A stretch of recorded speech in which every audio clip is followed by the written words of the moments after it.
In this video, I will go over how to change your Robinhood account to a cash account. So if you're using the Robinhood app, what you want to go and do is just click on the profile icon in the bottom right.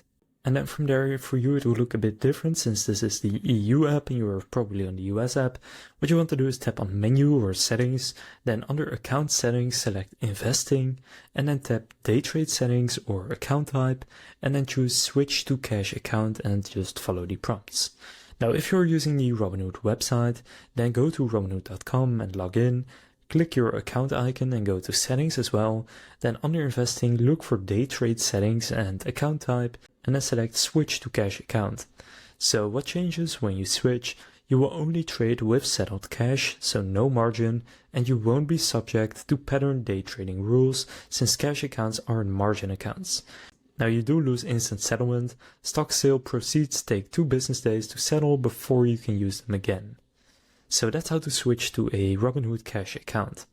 If this video was helpful, please consider leaving a like and subscribing to my channel.